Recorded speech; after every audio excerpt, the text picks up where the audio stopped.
नमस्कार प्रिय विद्यार्थियों। मैं समझता हूँ कि आप सभी अपने अपने घरों में स्वस्थ व कुशल होंगे।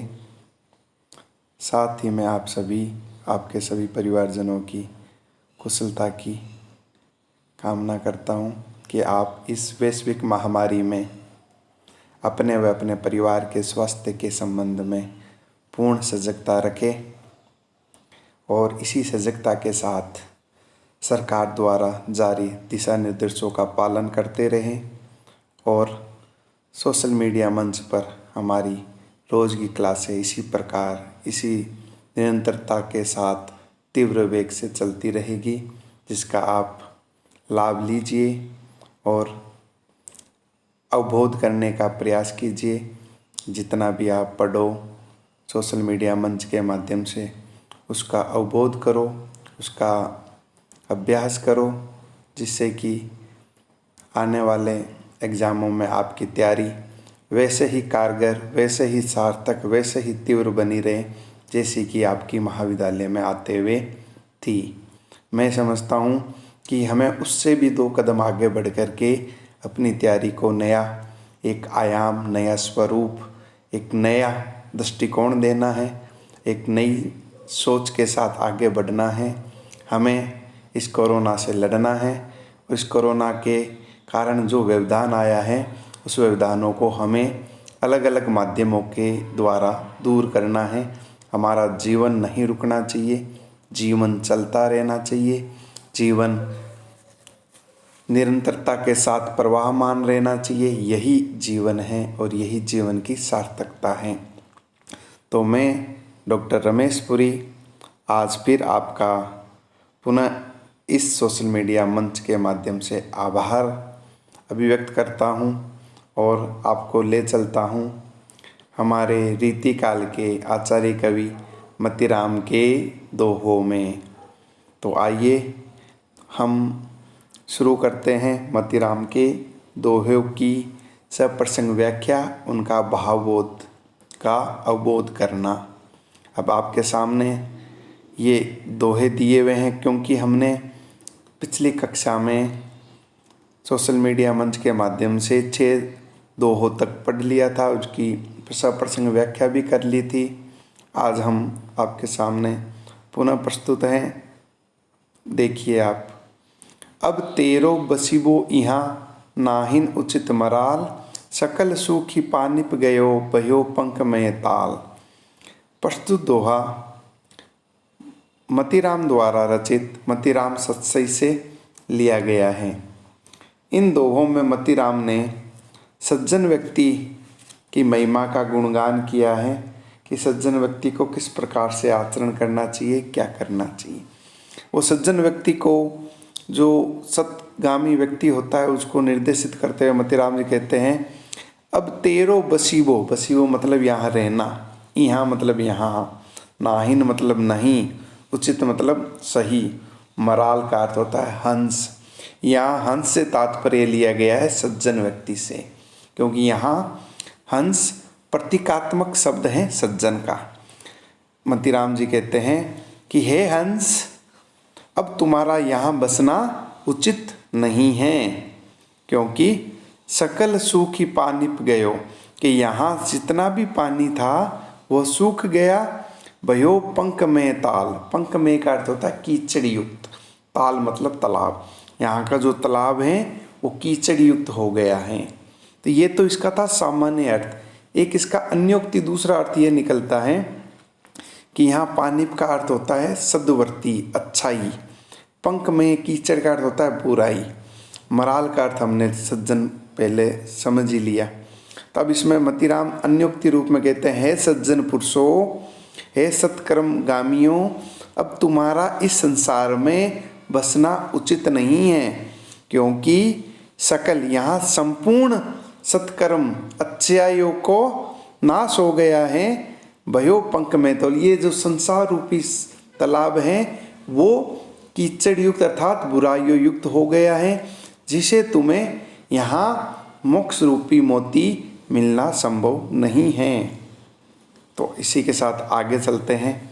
नारी नैन को नीर अरु तरुणी तीर उतंग बढ़त सरिता परिवार के गिरत एक ही संग।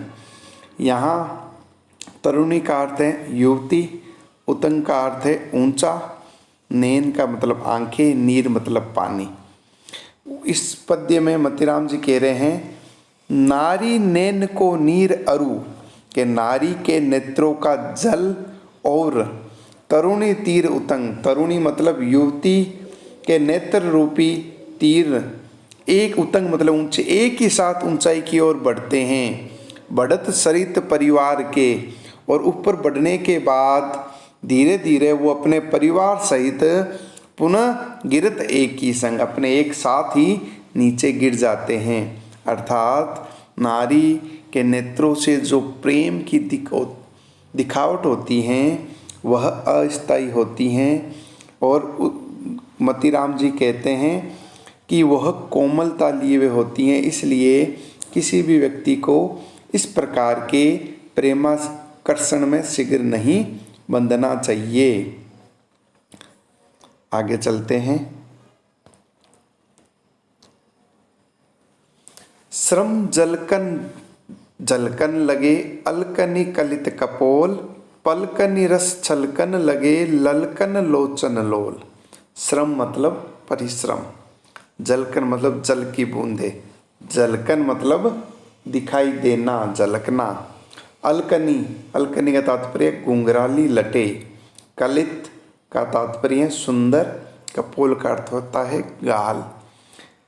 पलकनी पलके, रस छलकन लगे, छलकना मतलब दिखाई देना। ललकन, ललकन का तात्पर्य उमंग से बढ़ जाना या उसके पाने की लालसा। लोचन नेत्र, लोल मतलब सुंदर। यहाँ नायिका के सौंदर्य का वर्णन करते हुए कवि कह रहे हैं मोतीराम, श्रम जलकन झलकन लगे कि नायिका के द्वारा परिश्रम करने के कारण उसके चेहरे पर श्रम की जल बूंदे दिखाई देने लगी हैं। अलकनि कलित कपोल, और उसकी घुंघराली जो लटे हैं, बाल हैं, वो उनके कलित मतलब सुंदर गालों पर मंडराने लगे हैं। पलकनि रस झलकन लगे, छलकन लगे, अर्थात अब उनके नायिका के द्वारा परिश्रम करने के कारण उनकी पलकों पर जल की बूंदें वो छलकने लगी हैं। तो मानो ऐसा लग रहा है कि रस की बूंदें छलक रही हैं। ललकन लोचन लो, और इस प्रकार की अवस्था को नायक के नेत्र हैं, सुंदर नेत्र हैं, वो पाने की चाह में ललकने लगे हैं, अर्थात पाने की चाह अपने हृदय में बैठा ली हैं। चंचलता तो चकनी की कहीं ना जाई बनाई। इसमें कवि कहते हैं जो चखनी, चखनी का अर्थ होता है नेत्र, कि जो नेत्रों की चंचलता है नायिका के, उसका वर्णन सामान्यतः किया जाना संभव नहीं है।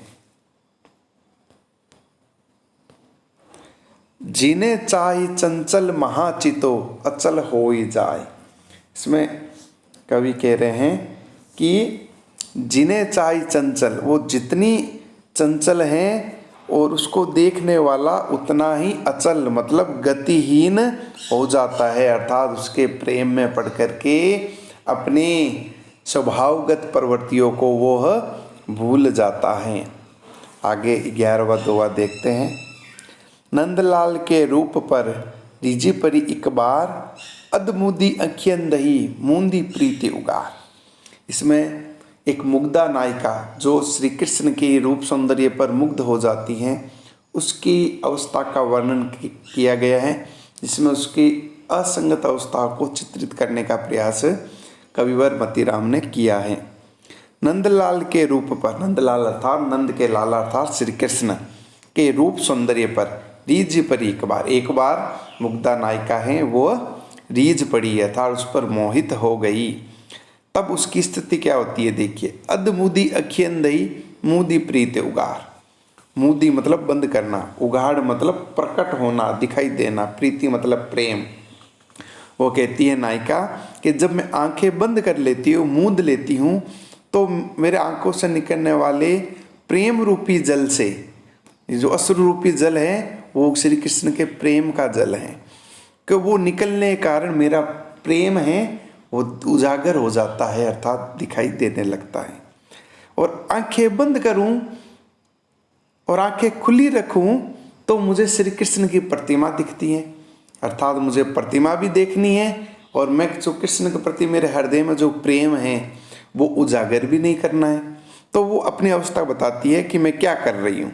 अधमुदी अखियन दही, मैंने अपनी अखियों को अधमुदा मतलब आधा बंद कर लिया, जिससे कि ना तो मेरे प्रेम रूपी जो जल निकल रहा है आंखों से आंसुओं के रूप में वो किसी को दिखाई दे रहा है, और ना ही आंखें बंद होने से श्री कृष्ण की प्रतिमा जो मैं नहीं देख पा रही थी वो भी नहीं हो रही, अर्थात मुझे कृष्ण की प्रतिमा भी दिख रही है और मेरे प्रेम उजागर भी नहीं हो रहा है।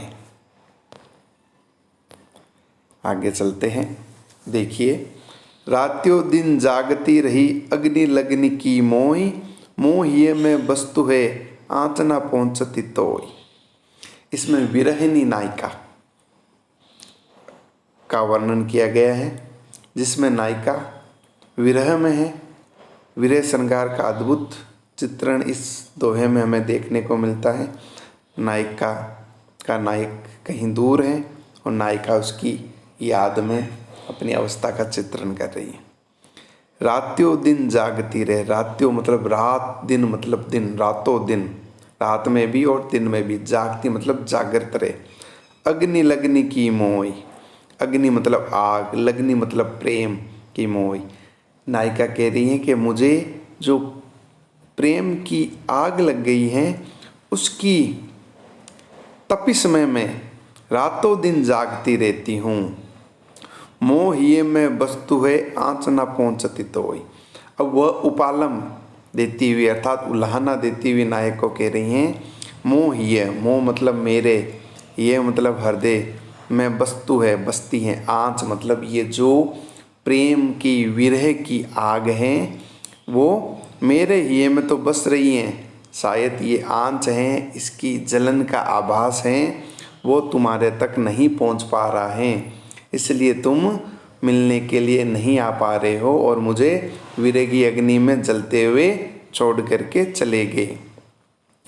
आगे इसी को आगे बढ़ाते हुए विरह नायिका कह रही हैं, पिय राई तन में परी पानी प्रह्यो न देह, राख्यो नंद कुमार ने करी कुंवर को मेह।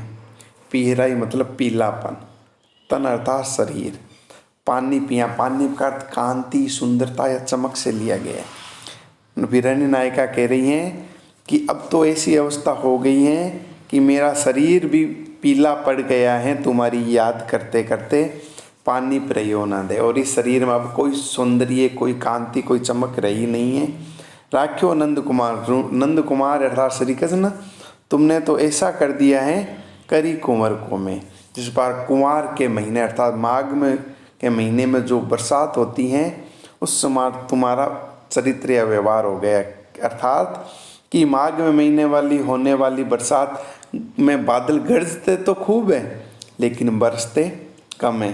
इसी प्रकार तुमने प्रेम तो बड़ी विशालता के साथ किया, लेकिन जब निभाने की बात आई तो उस गर्जना को, उस विशालता को तुम भूल गए। तो अब हम इसकी विशेष की तरफ बढ़ते हैं। अगर विशेष की बात करें तो भाषा, साहित्यिक ब्रज भाषा का इसमें प्रयोग किया गया है, दोहा छंद का प्रयोग इसमें हुआ है, तथा करी कुंवर को में लोकोक्ति हैं, तथा मराल वाले पद्य में सज्जन व्यक्ति की महिमा का गुणगान करते हुए अन्योक्ति अलंकार का प्रयोग भी किया गया है। विरहिणी नायिका का चित्रण, उसकी उत्कंठा का चित्रण इन पदों में किया गया है।